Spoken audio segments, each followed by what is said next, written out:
A warm welcome to the Dr. Victor Flores Maldonado Auditorium. In compliance with current civil protection regulations, we would like to inform you of the procedures to follow in the event of an emergency. First, please locate the 2 emergency exits, which are situated at the rear of the auditorium. Second, based on your seat location, identify the nearest emergency exit. Third, evacuation of the auditorium will take place in an orderly manner. Please do not run, shout, or push. Fourth, once outside, follow the instructions of the emergency personnel to reach the assembly point, located in the green areas between the fence and Building 9. We also remind you to turn off your mobile phones, refrain from smoking, and not bring food or beverages into the auditorium. Thank you for your attention. La Escuela Superior de Física y Matemáticas del Instituto Politécnico Nacional les da la más cordial bienvenida al Auditorio Dr. Víctor Flores Maldonado. Para dar cumplimiento a la normatividad vigente en materia de protección civil, le informamos qué hacer en caso de que se presente una contingencia. Primero, localice las 2 salidas de emergencia, que están ubicadas en la parte posterior del auditorio. Segundo, de acuerdo a la ubicación de su butaca, identifique la salida de emergencia más cercana. Tercero, la evacuación del auditorio se hará en forma ordenada, sin correr, sin gritar y sin empujar. Cuarto, una vez en el exterior, siga las instrucciones de los brigadistas para llegar al punto de reunión, que está ubicado en las áreas verdes, entre las rejas y el edificio 9. Asimismo, le recordamos apagar sus teléfonos celulares, no fumar y no introducir bebidas ni alimentos. Gracias por su atención.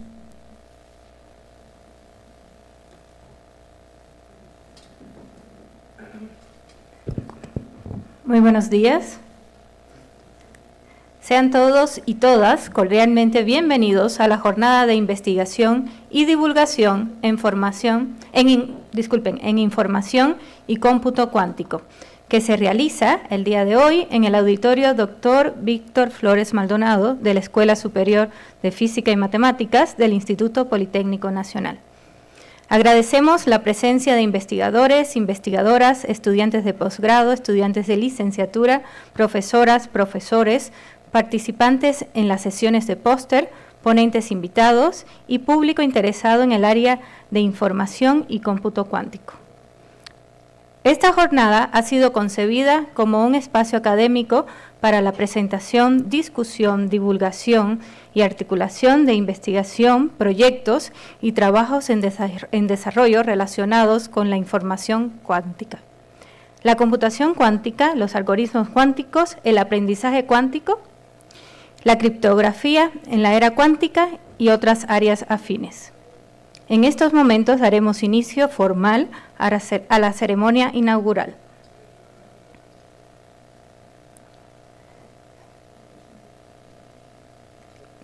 Okay. Nos acompaña en el presidium el doctor Miguel Neri Rosas, director de la Escuela Superior de Física y Matemáticas del Instituto Politécnico Nacional.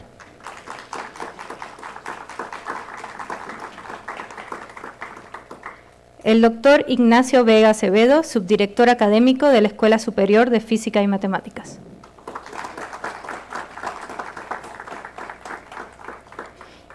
Y Roberto Navarro Arenas, estudiante de posgrado y chair de esta jornada.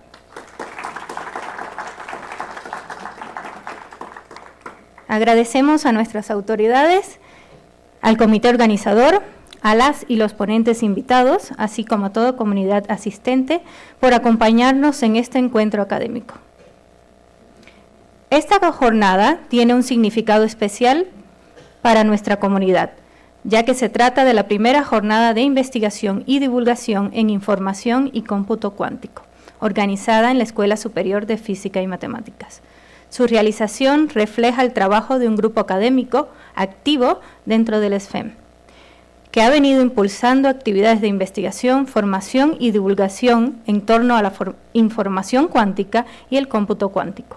Cabe destacar que este grupo cuenta ya con un laboratorio dedicado al desarrollo de actividades académicas, experimentales y de formación en estas áreas, lo cual representa un paso importante para fortalecer la presencia de la escuela en temas científicos y tecnológicos de frontera. Esta iniciativa es impulsada principalmente por estudiantes y profesores del posgrado en Ciencias Físico-Matemáticas, particularmente del área de matemáticas puras, quienes han trabajado para abrir espacios de intercambio, colaboración y discusión académica en torno a los fundamentos y aplicaciones de las ciencias cuánticas. Esta jornada busca, además, fortalecer los vínculos con otras instituciones y comunidades científicas.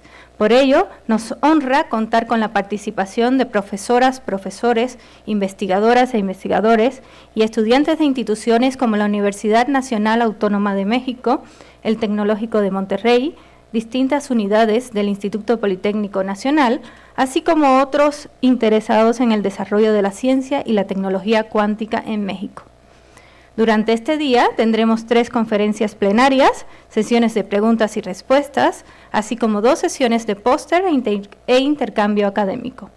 Estos espacios permitirán visualizar trabajos en desarrollo, compartir resultados, discutir ideas y promover colaboraciones entre estudiantes, docentes e investigadores.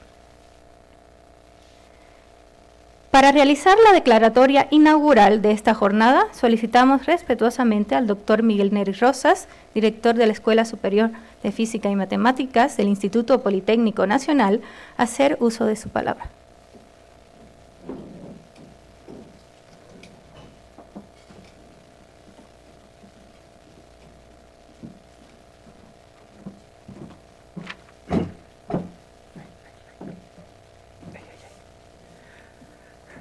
Buenos días.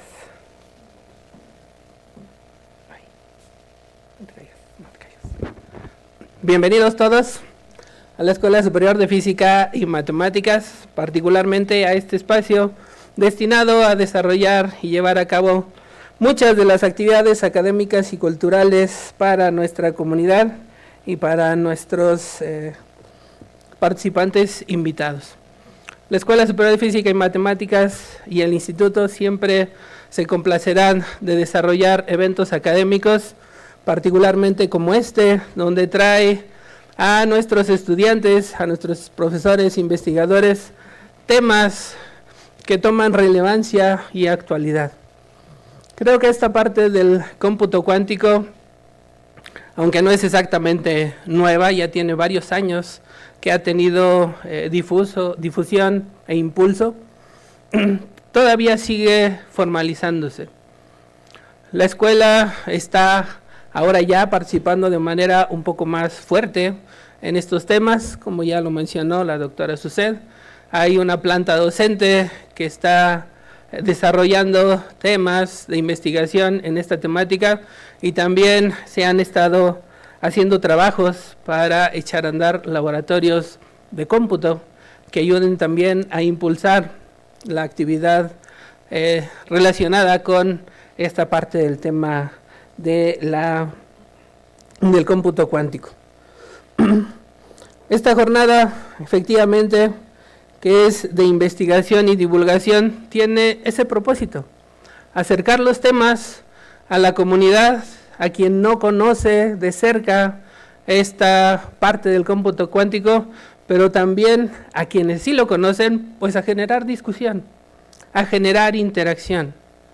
Siempre los eventos académicos tienen ese doble propósito: acercar los temas a la comunidad estudiantil, primeros semestres o últimos semestres tal vez, a quienes todavía no tienen decidido su camino, tienen una intuición o algo más o menos decidido, si se van a física, se van a matemáticas, pero a veces tener un poco más de información sobre un tema particular, pues ya les abre mucho más el panorama y una mejor decisión en su futuro.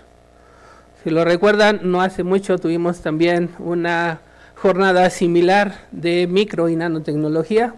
Ahora toca el turno a estos temas de matemáticas y información y cómputo cuántico, y todas tienen ese propósito: acercar los temas a nuestra comunidad estudiantil, Los alumnos de posgrado pues ya tienen un poco más de certeza sobre lo que quieren hacer.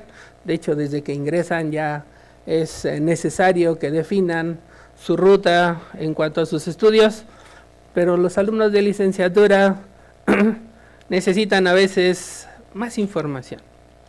Entonces agradezco a quienes me acompañan en el presidium por estar acompañando a esta ceremonia inaugural y por supuesto agradezco también al comité encargado de impulsar esta actividad. Profesores, alumnos de posgrado, gracias por tener esa iniciativa de acercar estos temas a nuestros alumnos, a nuestra comunidad. Entonces, sin más, nuevamente agradeciendo la participación de todos y cada uno de ustedes, siendo las 12:14, doy formalmente iniciados los trabajos de esta jornada de investigación y divulgación en información y cómputo cuántico. Que sea de mucho provecho para todos y que haya muchas preguntas para los ponentes y mucha información importante para nuestros alumnos. Gracias a todos.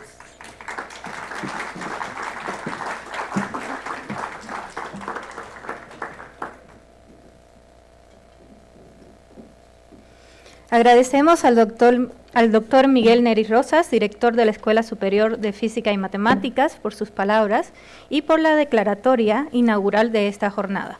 Con esto damos por concluida a la ceremonia inaugural y damos inicio al programa académico.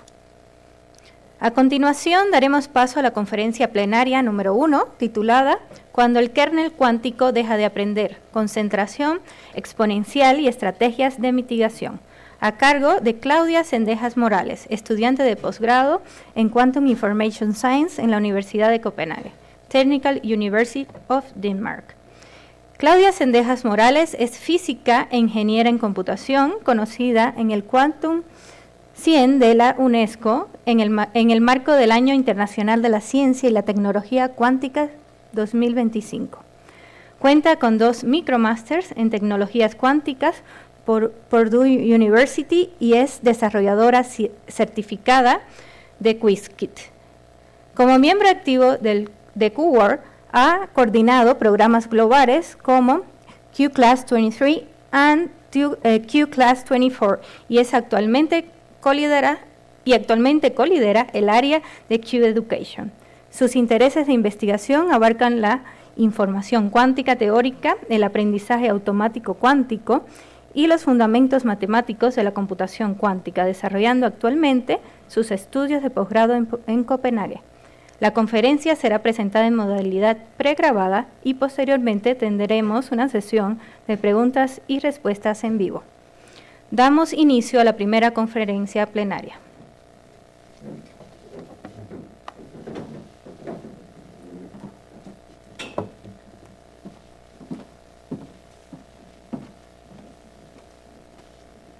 Hola, buenos días. Muchas gracias por la invitación a participar en esta jornada de información y cómputo cuántico. Mi nombre es Claudia Sendejas Morales. Actualmente estudio en la Universidad de Copenhagen y hoy voy a hablar sobre quantum kernels, su concentración exponencial y algunas estrategias para mitigar este problema.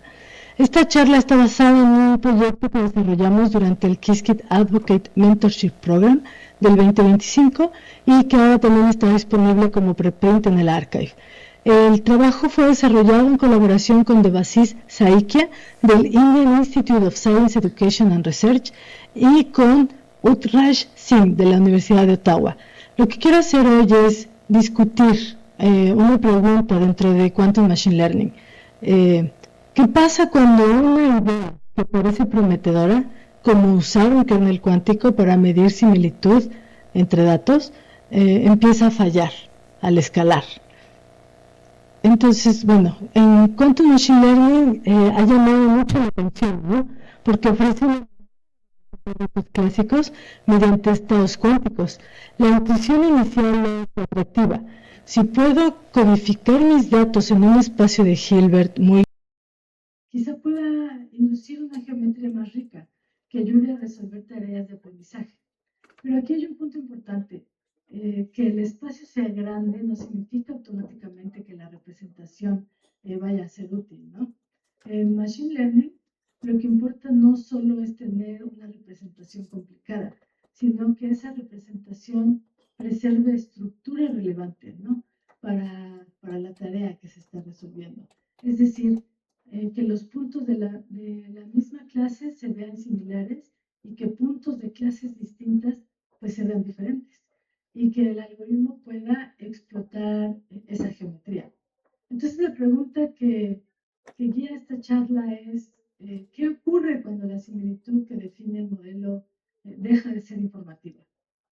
En el caso de quantum kernels, esto puede ocurrir por un fenómeno conocido como concentración exponencial.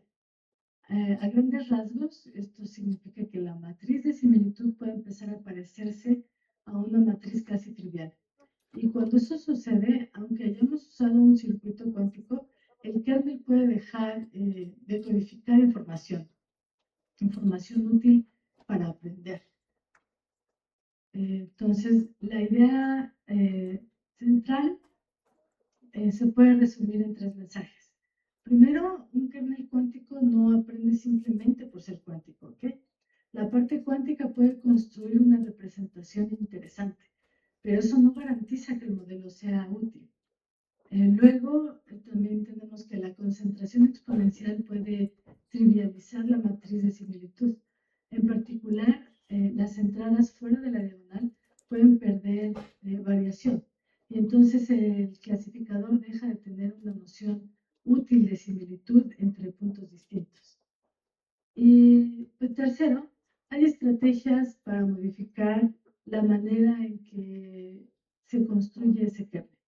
En esta charla voy a enfocarme en 2, las que estuvimos trabajando, que son los kernels locales y kernels multiescala. La idea es no depender únicamente de un overlap global entre estados completos, sino mirar subsistemas o mezclar distintas escalas de comparación. Entonces, bueno, quiero destacar que estas estrategias no resuelven todo, ¿no? El mensaje que les quiero compartir es que sí pueden mejorar la geometría del kernel y mitigar señales de concentración, pero eso no siempre se traduce automáticamente en un mejor desempeño predictivo. Bueno, antes de hablar de quantum kernels o kernels cuánticos, quiero empezar con la idea clásica. Aquí cuando digo kernel, me refiero a un kernel de machine learning, que es una función de similitud entre 2 datos, ¿no? O 2 muestras. Es decir, una función K, como esta, que recibe una muestra X y una muestra distinta, que es X'. Esta función nos dice qué tan parecidos son esos 2 datos, ¿no? El kernel puede verse como un producto interno en algún espacio de características, aunque no tengamos que construir ese espacio explícitamente. Métodos de kernel como SVMs, la Support Vector Machines, esta función de similitud permite construir fronteras de precisión, de decisión no lineales. La idea no es solo comparar datos punto por punto, sino construir una geometría completa del conjunto de datos. Entonces, en lugar de pensar únicamente en los datos originales, pensamos en las relaciones entre ellos, ¿ok? El punto, ¿qué puntos se parecen? ¿Qué puntos están lejos? Y cómo esas similitudes van a ayudar a separar las clases. Esta es una idea fundamental para lo que sigue, ¿no? Me refiero a que el kernel define la geometría que va a ver el algoritmo, por ejemplo SVM. Por eso si diseñamos un buen kernel, podemos hacer que el clasificador vea una estructura útil, pero si el kernel pierde información, entonces el clasificador también pues va a quedar limitado, ¿no? Entonces, cuando tenemos muchos datos, no calculamos una sola similitud, calculamos todas las similitudes par a par. Si tenemos datos x1, x2 hasta xn, construimos una matriz K donde cada entrada es KI. Esta matriz se llama matriz de Gram o matriz kernel, ¿no? La diagonal correspondiente a la similitud de cada punto consigo mismo. Las entradas fuera de la diagonal corresponden a la similitud entre puntos distintos, ¿no? Y esta matriz es crucial porque en un SVM con kernel precalculado, el clasificador no trabaja directamente con los datos crudos, trabaja con esta matriz de similitudes. Por eso digo que la matriz de Gram es la geometría que ve el clasificador. Entonces, bueno, si la matriz tiene estructura por clases, por ejemplo, bloques donde puntos de la misma clase tienen alta similitud, entonces el clasificador puede aprovechar esa estructura, ¿no? Y eso queremos. Pero si la matriz se vuelve casi trivial, es decir, casi como la matriz identidad, o si sus entradas dejan de contener información diferenciable, entonces el clasificador va a perder sensibilidad. ¿Ok? Entonces, aunque los datos originales tengan estructura, esa estructura puede no estar presente en el kernel, y eso pues es indeseable. Entonces, ahora quiero introducir este concepto de feature map o mapa de características. Es un concepto que viene de los métodos clásicos de kernels. Un feature map es una transformación que toma un dato X y lo manda a otro espacio. No tenemos esta función phi. La motivación es que los datos pueden no ser fáciles de separar en el espacio original, como lo vemos de este lado, pero quizás sí pueden ser separables después de representarlos en un espacio de características distinto, como el que está acá a la derecha, ¿no? Donde la geometría puede ser la tarea más sencilla. En ese espacio podemos definir el kernel como un producto interno, como está aquí abajo, ¿no? Entonces el kernel mide similitud en el espacio de características, no necesariamente en el espacio original de los datos. Y bueno, más adelante hablaremos de los Quantum Feature Maps y la idea conceptual va a ser la misma, es decir, representar datos en otro espacio. La diferencia será que ese espacio se construirá mediante estados cuánticos preparados por un circuito cuántico, ¿no? Pero antes de llegar ahí, quiero enfatizar que la noción de feature map es clásica y Quantum Machine Learning toma esa idea y la implementa con herramientas cuánticas, ¿no? Luego tenemos este otro concepto, es el truco del kernel. Una de las razones por la que los métodos de kernel son tan poderosos es justamente por el kernel trick.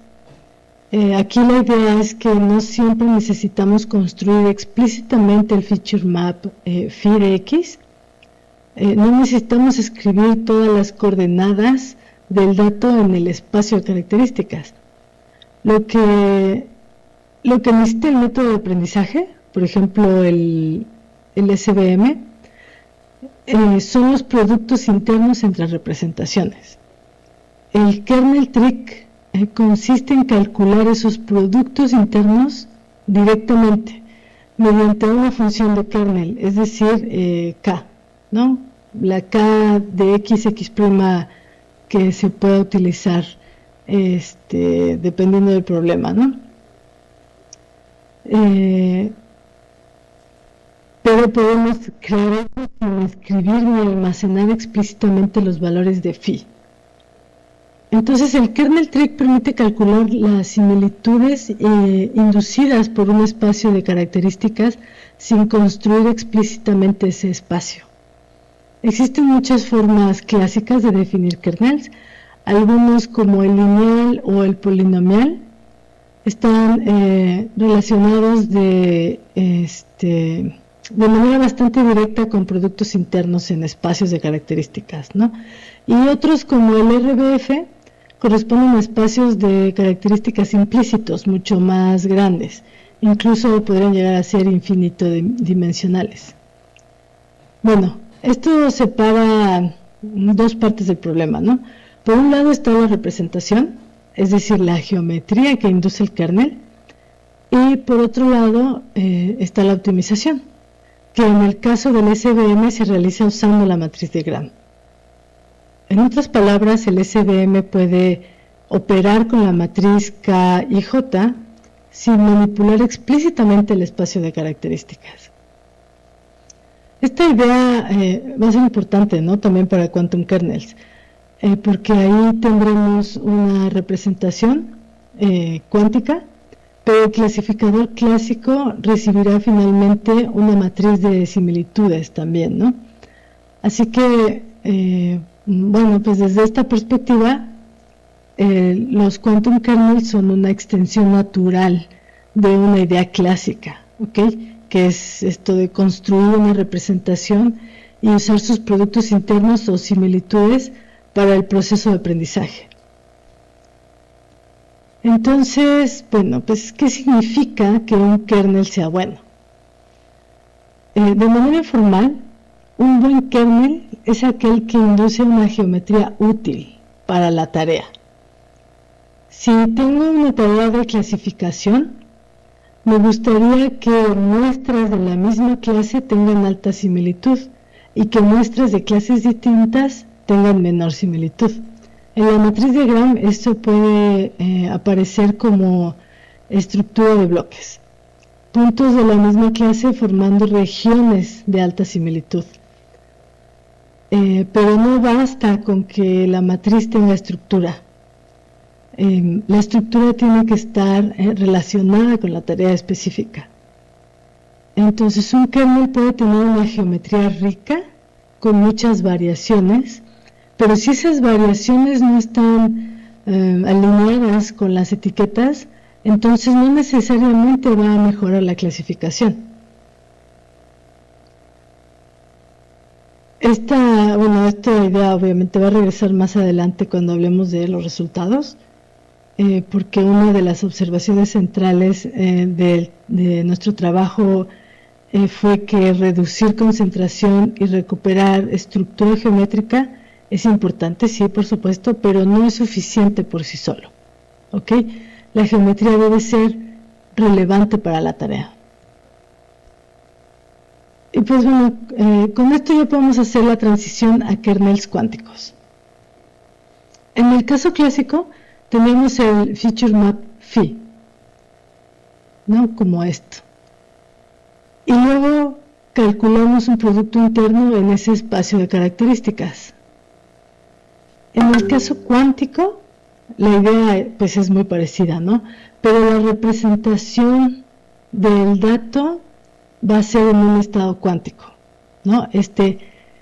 Ket psi de X, generado por una compuerta cuántica que de forma general le vamos a llamar U sub phi.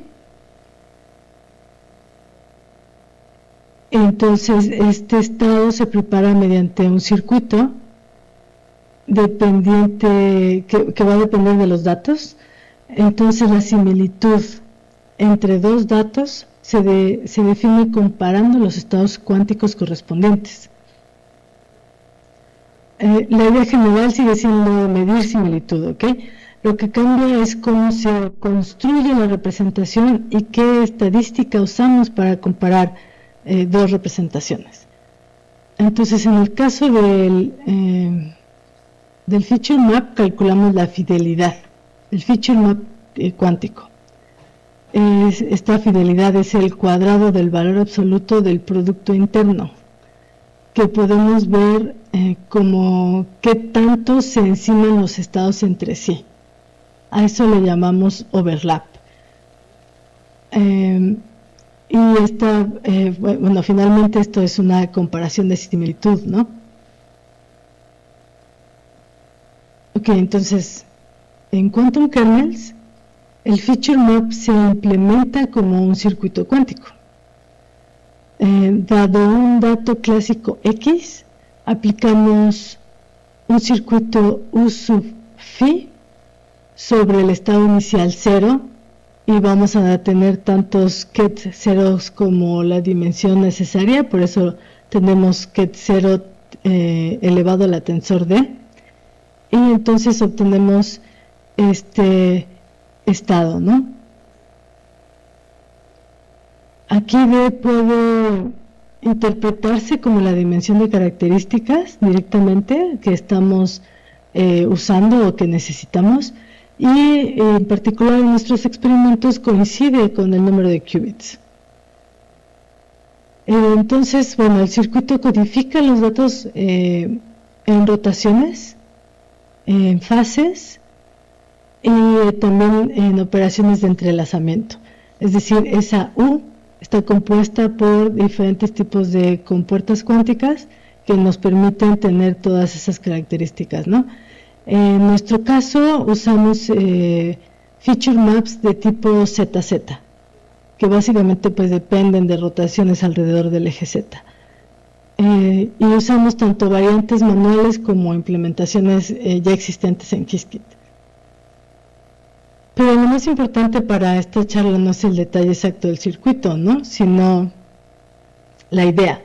El circuito induce una representación cuántica de los datos. Y una vez que tenemos esa representación, necesitamos definir cómo comparar dos datos. Ahí aparece el kernel cuántico, el cual se calcula determinando la fidelidad. Entonces, una elección natural de kernel cuántico es usar la fidelidad entre estados, ¿ok? Este término de fidelidad viene de la mecánica cuántica, que básicamente es comparar dos estados, ¿no? Entonces, nosotros tenemos dos datos, X y X', se codifican como psi de X y psi de X', kets, y entonces el kernel de fidelidad queda definido como esta expresión, ¿no? Que es el cuadrado del valor absoluto del overlap entre ambos estados. El overlap o proyección mide qué tanto un estado apunta en la dirección del otro. Al tomar el módulo cuadrado obtenemos una similitud entre 0 y 1. Entonces, en la práctica, calculamos este overlap para todos los pares de datos. Con eso formamos una matriz de Gram cuántica y esa matriz se entrega a un SVM clásico como kernel precalculado. Entonces el flujo completo es datos clásicos, usamos un circuito cuántico para hacer la codificación, eso nos genera estados cuánticos, de ahí ya podemos calcular los overlaps, y con eso podemos generar la matriz de Gram, la cual finalmente se la podemos enviar al SVM. Dicho de otra manera, toda la acción está en cómo construimos K, ¿no? La matriz de kernel. Entonces, si la forma en que construimos K preserva estructura útil, entonces el clasificador puede aprovecharla, ¿no? Si K se vuelve trivial, el clasificador queda sin información, aunque el procedimiento haya usado estados cuánticos. Entonces, bueno, la razón por la que los quantum kernels resultan atractivos es que combinan dos elementos. Por un lado, la representación viene en un circuito cuántico. En principio, ese circuito puede inducir una geometría compleja en un espacio de Hilbert grande.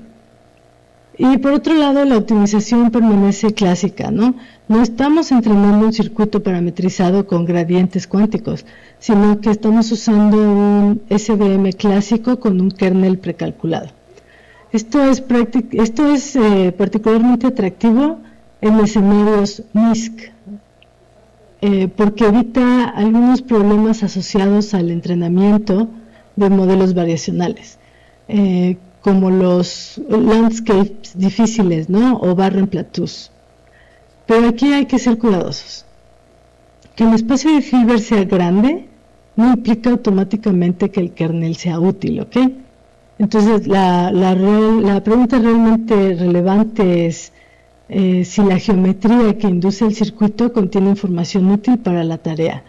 O mejor aún, ¿qué pasa con esa geometría cuando aumentamos el número de qubits o la expresividad del circuito? No, ok, entonces, bueno, el diseño del kernel importa en muchos niveles, ¿ok? No es suficiente decir, voy a codificar datos en un circuito y usar un overlap. Eso es muy simplista.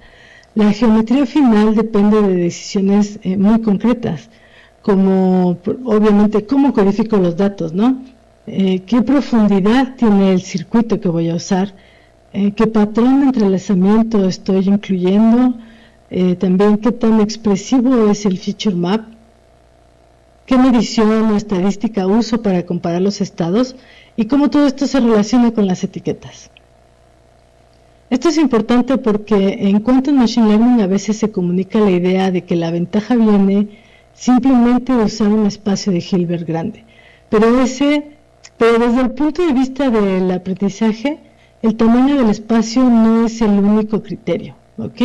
Un circuito muy expresivo puede producir estados que para muchos datos distintos se comportan como casi aleatorios entre sí. Entonces, en ese régimen, los overlaps pueden concentrarse. Entonces, pues, paradójicamente, más expresividad no siempre significa mejor aprendizaje, ¿ok? Puede significar pérdida de estructura útil. Y obviamente no queremos eso. El problema central es la concentración exponencial, ¿ok? Cuando aumentamos el número de qubits o la dimensión de características, que aquí llamamos D, y cuando aumenta la expresividad del circuito, los overlaps entre estados distintos pueden empezar a concentrarse. Visualmente, la matriz de kernel pasa de tener estructura fuera de la diagonal a parecerse cada vez más a una matriz identidad. Las entradas fuera de la diagonal se vuelven muy pequeñitas o muy parecidas entre sí. Eso significa que el kernel deja de distinguir de manera útil entre distintos pares de puntos. Entonces, cuando K se parece a la identidad, entonces el modelo básicamente dice cada punto se parece a sí mismo, pero no hay una estructura rica de similitudes entre puntos diferentes. Entonces no hay información, ¿no? En ese sentido el kernel se vuelve casi no informativo para aprendizaje, o sea, no sirve.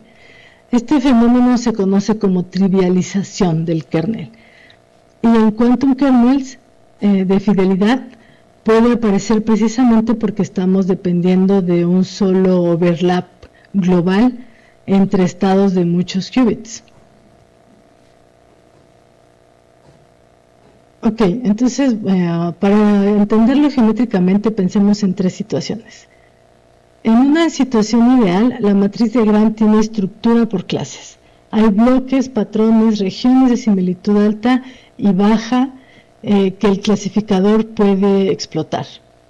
En una situación intermedia, la estructura todavía existe, pero es más débil o más ruidosa, ¿no? Y en la situación de trivialización, la matriz se aproxima a la identidad. La diagonal es dominante y las entradas fuera de la diagonal pues casi no contienen información que nos ayuden a encontrar diferencias, ¿no?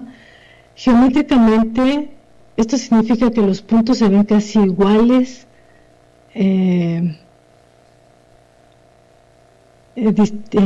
cuando son distintos entre sí, ¿no? Cuando esto pasa, el clasificador no tiene una noción útil de cercanía o similitud. Esa es la razón por la que la concentración es peligrosa. No solo cambia los valores numéricos del kernel, sino que destruye la geometría sobre la que aprende el modelo.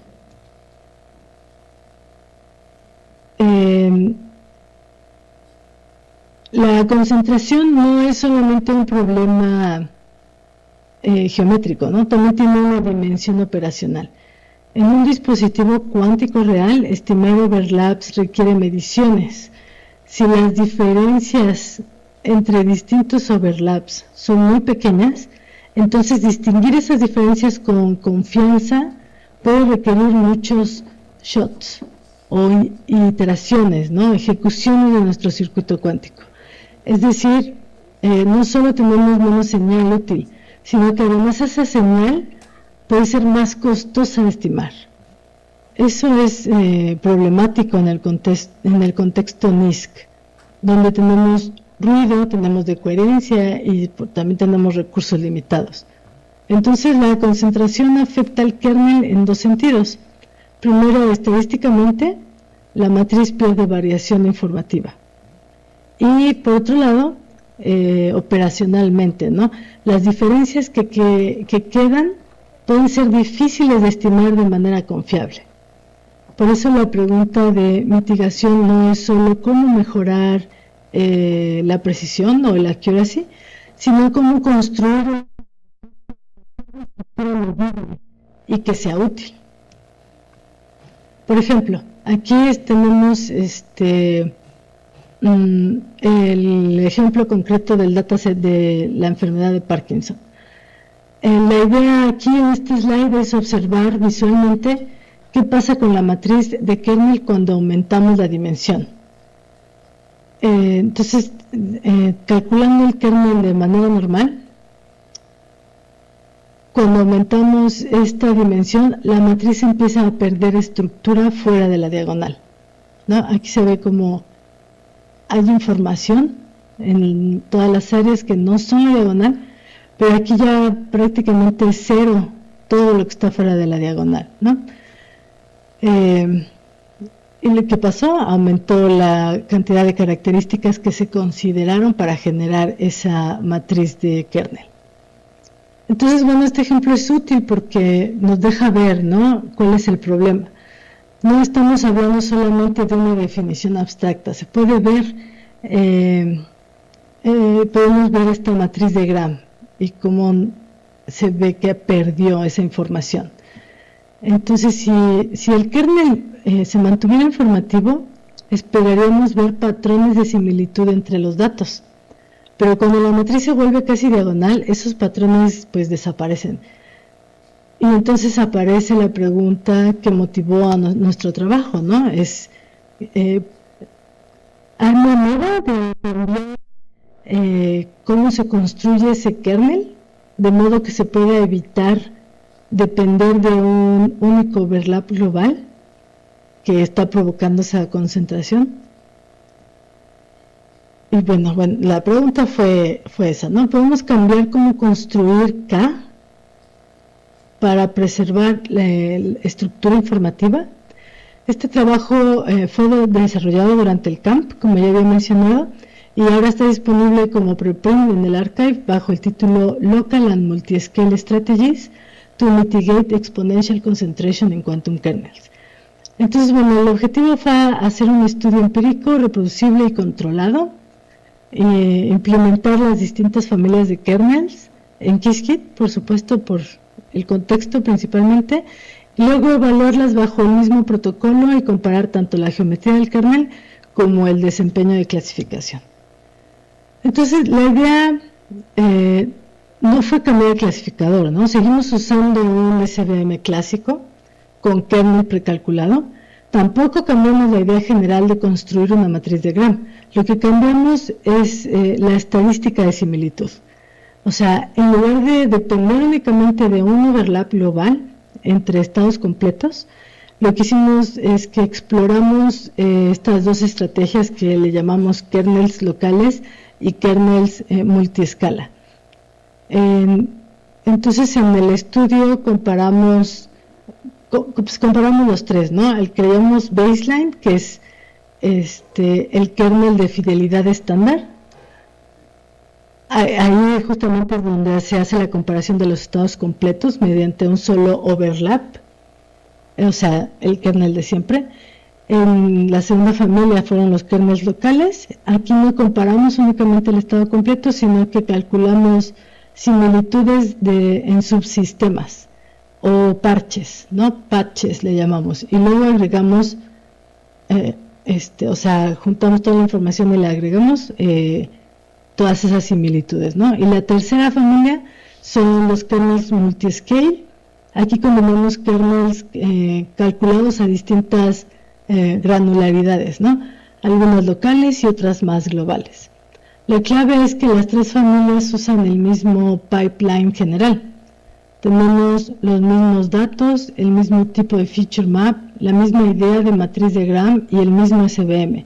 Lo que cambia es el bloque de construcción del kernel, el cómo definimos K de XX', y eso nos permite atribuir las diferencias observadas a la construcción del kernel, ¿no?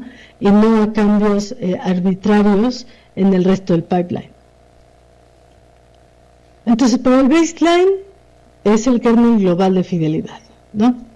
Que hemos venido mencionando. Este kernel es el punto de comparación natural, ¿no? Es simple, directo y conceptualmente claro. Preparamos el estado cuántico correspondiente a XY, luego preparamos el estado correspondiente a XJ, calculamos el overlap entre los dos estados completos y ya. Eso es lo que se hace en este kernel, ¿no? El problema es que toda la similitud depende de una sola cantidad global.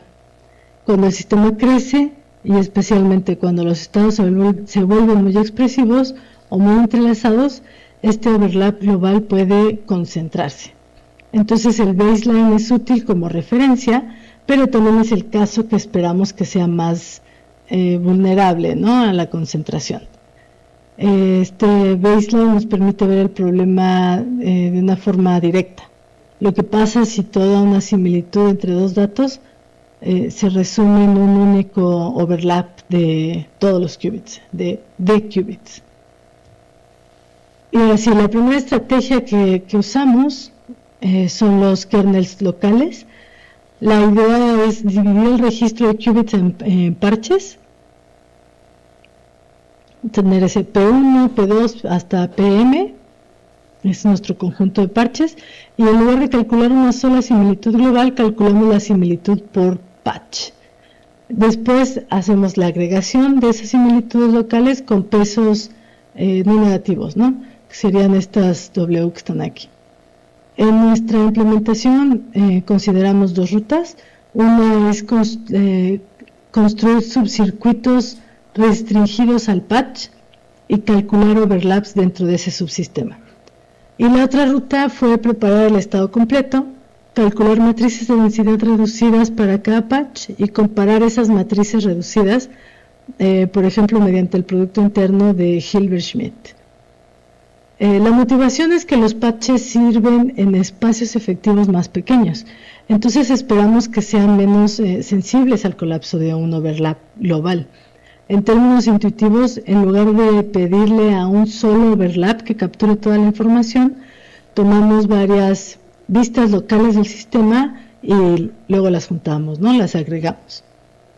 ¿Pero por qué esperaríamos que esto ayude? Bueno, la concentración del kernel global está asociada a comparar estados completos de muchos qubits, lo que provoca que el overlap global pierda variación. Pero si miramos subsistemas pequeños, estamos comparando objetos en espacios efectivos más pequeños. Esto puede preservar más la variación de las entradas fuera de la diagonal. Entonces, bueno, otra forma de decirlo es que los kernels locales son menos sensibles al scrambling global, aunque la información global se vuelva difícil de comparar mediante un solo overlap, puede quedar estructura útil en subsistemas. Pero notemos que localidad no significa automáticamente mejor clasificación, ¿ok? Eso tiene que quedar muy claro.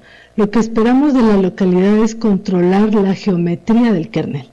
Esto es preservar más variación, evitar que la matriz se vuelva a identidad y mantener una estructura más rica, ¿no?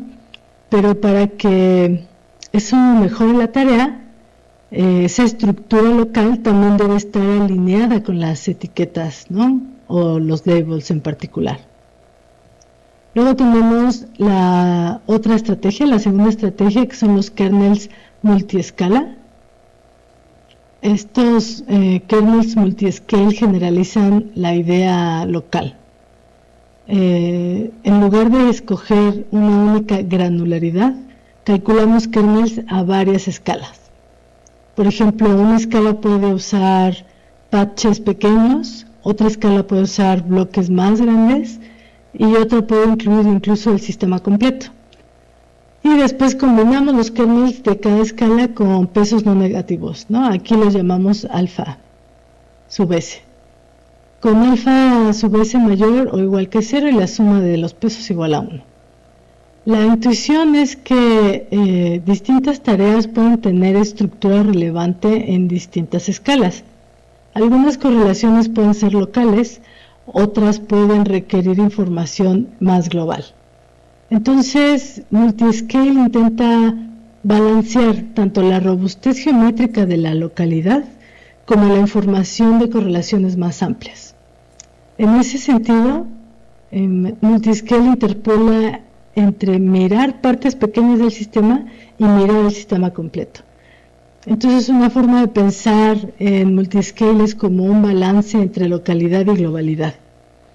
Si asignamos mucho peso a las escalas locales, priorizamos una geometría menos concentrada y más robusta frente al colapso del overlap global. Si asignamos mucho peso a la escala global, nos acercamos más al baseline, ¿no? Y preservamos información de correlaciones amplias. Pero también heredamos mayor riesgo de concentración, por supuesto. Los pesos intermedios entonces nos van a permitir interpolar entre estos dos comportamientos.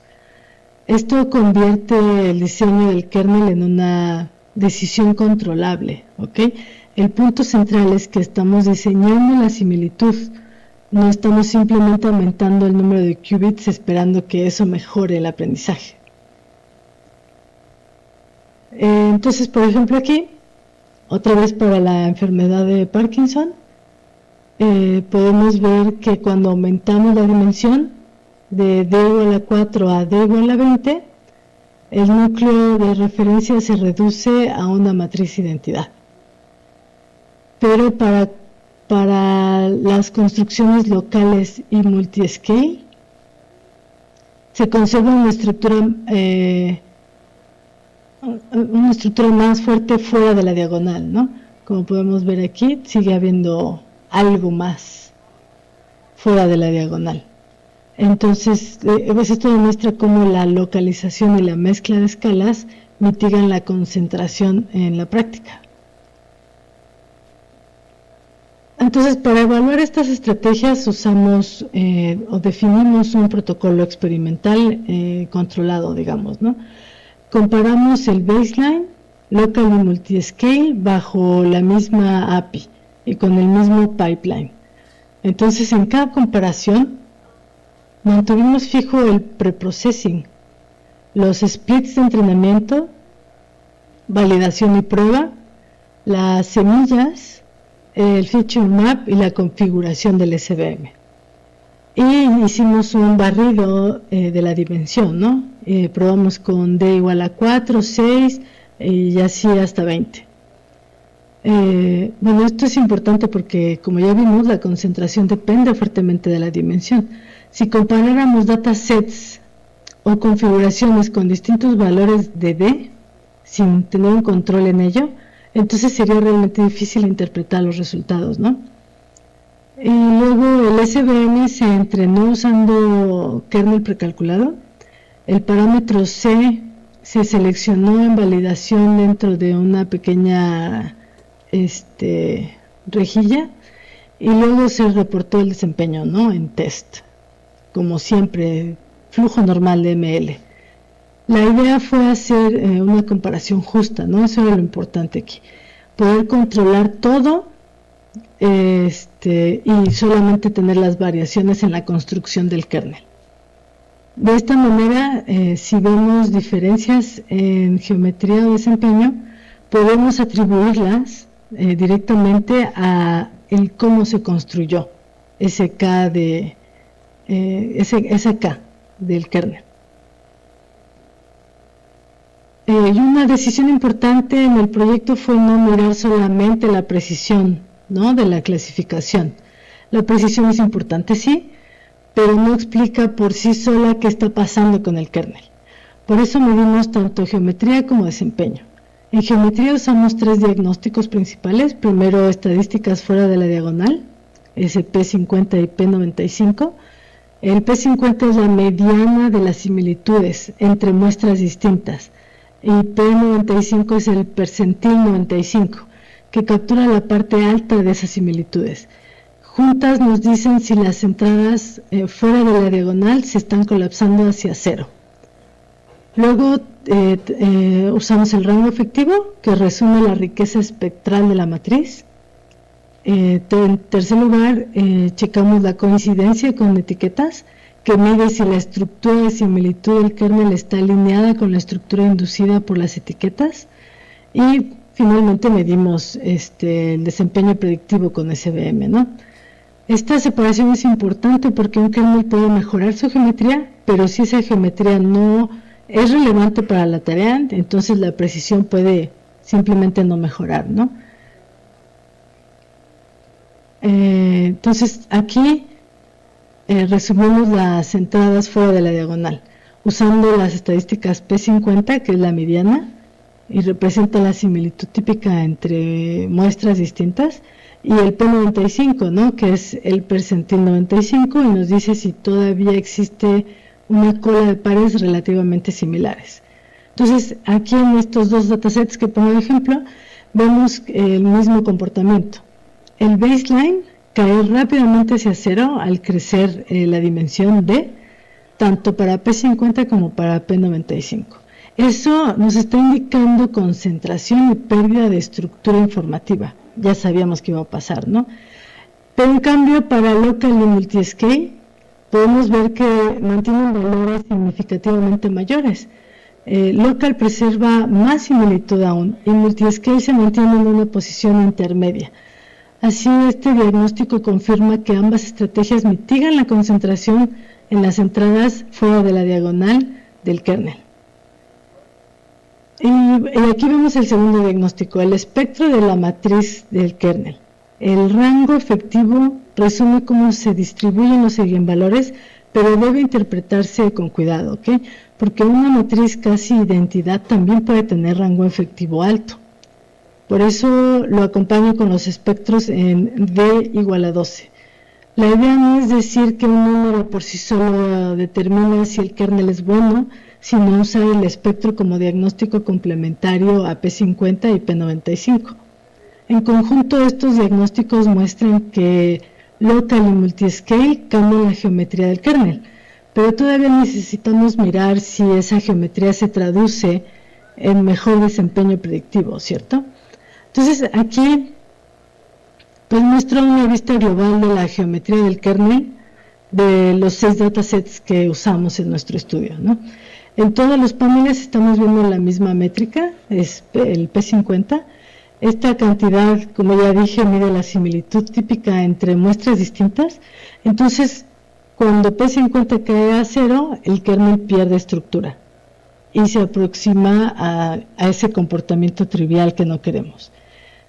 Y afortunadamente sí podemos ver este patrón consistente para el caso de local en amarillo y multiscale en azul, porque mantienen valores claramente mayores, ¿no? Se nota que local suele preservar más similitud típica y multiscale se mantiene en una posición intermedia, pero ese era lo esperado, ¿no? Porque justamente estuvimos haciendo que multiscale estuviera en medio de los dos estilos. Entonces esta slide resume el resultado geométrico principal. A través de varios datasets, las construcciones local y multiscale mitigan de forma sistemática la concentración del kernel. Y al probar con distintos datasets podemos ver que la mitigación de concentración no es un efecto aislado, sino un patrón geométrico consistente. Y ahora sí, ¿no? La última pregunta es si esa mejora geométrica se traduce en mejor desempeño predictivo. Y pues aquí el resultado es más matizado, digamos. En estas gráficas podemos ver diferencias de precisión de clasificación, ¿no? Respecto al baseline. Todo es respecto al baseline. Entonces las regiones verdes acá indican mejoras, perdón, y las rojas indican degradación, o sea que fue peor. Y bueno, las zonas que están cercanas al blanco indican cambios pequeños, ¿no? O desempeño similar. Entonces la conclusión es que las ganancias son condicionadas al dataset y a la dimensión, por supuesto. Entonces en algunos casos local o multiscale mejoran respecto al baseline, pero en otros el desempeño es el mismo, es plano, digamos. Y en algunos casos incluso puede llegar a empeorar, aunque son los menos. Y esto vamos a notar que no contradice el resultado geométrico, ¿no? Más bien, pues es un complemento. Entonces, lo que aprendimos es que reducir concentración es útil como diagnóstico de geometría, pero no es una condición suficiente para mejorar clasificación, ¿ok? Para que un kernel sea útil, la estructura que recupera debe estar alineada con la tarea. Entonces, bueno, concluyo con 3 mensajes de lo que estuvimos revisando. El primero es que un kernel cuántico puede dejar de aprender cuando su matriz de similitud se trivializa. Otro es que tenemos que las estrategias locales y multiscale pueden mitigar esa trivialización geométrica. Y finalmente quiero destacar que pues el siguiente reto es diseñar kernels cuya geometría sea no solo rica, sino que sea relevante para la tarea en específico. Bueno, pues muchas gracias por su atención. Cualquier pregunta que tengan, por favor envíenme un correo a mi cuenta que les dejo aquí. Y pues les deseo que sigan divirtiéndose mucho y aprendiendo en esta jornada de información y cómputo cuántico.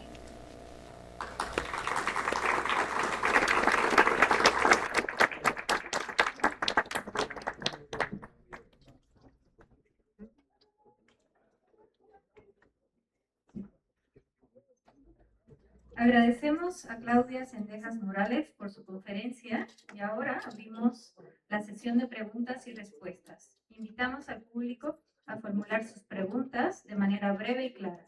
Les pedimos, por favor, indicar su nombre y, si lo desean, su institución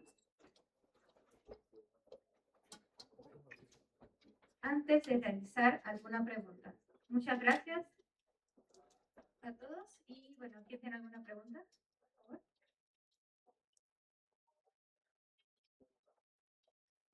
Sí, hola Claudia, ¿nos escuchas? Sí, los escucho bien. Bueno, ¿alguna pregunta?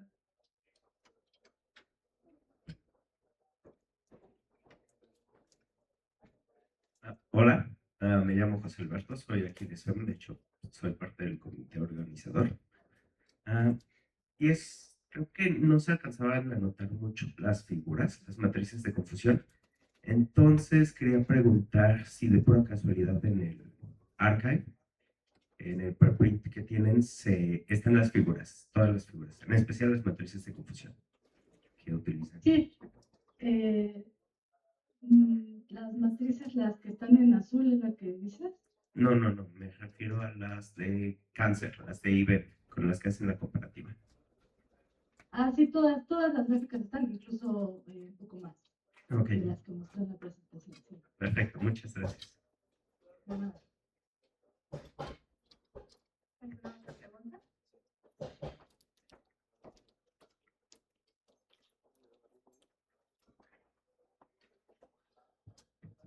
Hola, soy Iván Barrientos de la Facultad de Ciencias UNAM. Te quería preguntar si se usa PennyLane para este tipo de pruebas y vi que decías algo sobre semillas, entonces quería saber si hicieron simulación o lo ocurrieron en hardware cuántico. Gracias. Sí, bueno, debido a que el proyecto fue hecho en el marco del Qiskit Advocate Mentorship Program, tuvimos que usar Qiskit, ¿no? Pero por supuesto que todo el framework que desarrollamos puede ser utilizado con cualquier otro framework de computación cuántica, obviamente con PennyLane. De hecho, como está construido, cambiar la parte de la construcción del kernel cuántico es solamente cambiar una pequeña parte de todo el código que está, entonces es relativamente fácil. PennyLane, Circle o el que sea, ¿no? Y sí, nos quedamos en la parte de las simulaciones justamente porque no nos iba a dar tiempo de generar todos los resultados que íbamos a querer comparar, y también pues tendríamos que también haber considerado la parte de cantidad de shots y considerar la parte de ruido, y eso por supuesto que es algo que se tiene que hacer, y es como pues ahora sí que un siguiente paso para ampliar el estudio en la parte de considerar todas esas otras cosas que implica el uso de hardware cuántico. ¿Alguien más? Bueno, yo sí quería preguntar, me parece muy interesante, sobre todo, pues, como mencionas, que es para la escala de utilidad, ¿no? Para uno de los algoritmos que pues, sí encuentran como ventajas sobre problemas que resolvemos prácticamente, ¿no? Pero, por ejemplo, en esta parte que mencionabas que no estamos usando métodos variacionales, ¿no? O sea, son métodos de kernel, pero ¿hay manera, tiene sentido hablar de la mezcla de ambos? Tanto máquinas de soporte vectorial cuánticas con estos métodos. Discúlpame, como que se cortó la última parte. Me decías que si había manera de usarlo, ¿con qué otra cosa, perdón? Ambos, este método junto con un circuito variacional. Sí, claro que sí. Ahorita lo que hicimos fue dejar el SVM como meramente clásico, porque solamente nos preocupamos por la creación de la matriz de forma cuántica, la matriz de kernel. Pero si nosotros podemos sustituir ese SVM por un QSVM, claro que sí. Y entonces a ella necesitaríamos un circuito variacional para entrenar el QSVM. Sí, ya podemos empezar a jugar con las piezas para empezar a ver en dónde sí podemos tener alguna ganancia, ¿no? De esta técnica de mitigación que estuvimos estudiando. Y por ejemplo, para este programa de Qiskit Advocate Mentorship Program, decías, no sé, está abierto para la comunidad, es para los Qiskit Advocates, o cómo podrían los estudiantes acercarse a estas iniciativas. Sí, como acabas de mencionar, es un programa para los que ya son Qiskit Advocates. Entonces, el primer paso es convertirse en Qiskit Advocate. Más o menos hace un año y medio cambiaron las reglas, entonces convertirse en un Qiskit Advocate no es tan complicado. Lo más seguro es que ya viene la escuela de verano de Qiskit. Entonces, si la completas, lo más seguro es que con ese certificado de que completaste la escuela, te alcance para convertirte en Qiskit Advocate. Y una vez que eres Qiskit Advocate, tienes acceso a algunas cosas. Una de ellas es este programa de mentorías, y entonces puedes participar, ¿no? El primer paso usualmente va a ser que participes como mentee, pero pues también si ya tu experiencia te lo permite, pues directamente puedes también participar como mentor y tú proponer el proyecto, y entonces formar un equipo ahí adentro entre los Qiskit Advocates. Muchas gracias. ¿Alguien más? ¿Algún comentario?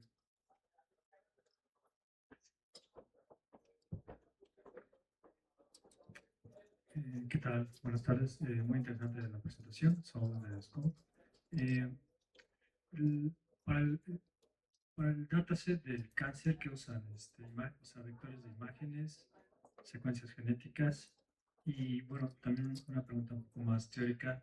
¿Qué tendría que pasar en la mate, en la física o en el punto cuántico para que el método del kernel se pueda generalizar? O sea, se pueda convertir realmente en un clasificador multiclase cuántico.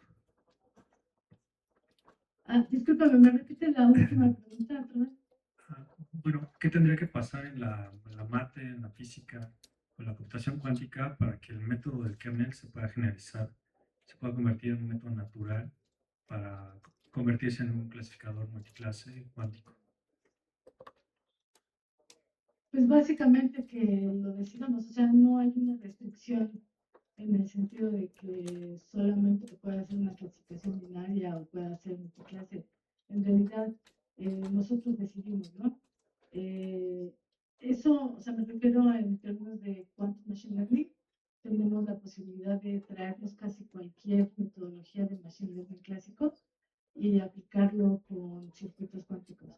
En particular, lo que les estoy presentando, pues como nada más fue la creación del kernel, en realidad al kernel por sí mismo no le importa si el algoritmo o el modelo, en este caso SVM, va a terminar clasificando entre dos clases o entre multiclases.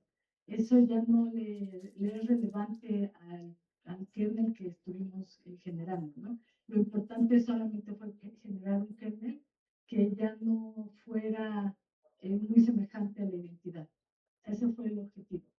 Y respecto al dataset de cáncer, son los datos numéricos. No estuvimos procesando las imágenes en ningún sentido, simplemente tomábamos la información que provee este dataset que está disponible. Creo que ahí les puse el nombre, ¿no? De dónde lo sacamos. No, era de Parkinson.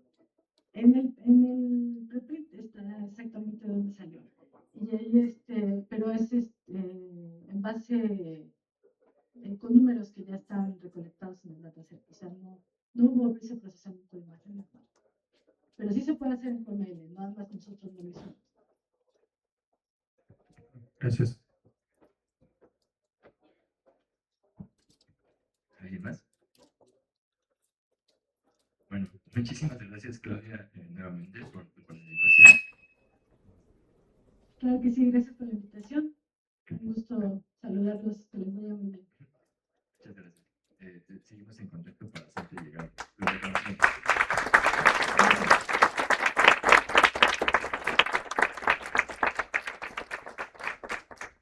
Muchas gracias por sus preguntas y comentarios. Agradecemos nuevamente a Claudia Cendejas Morales por compartir con nosotros su trabajo y por participar en esta jornada. A continuación, pasaremos a la primera sesión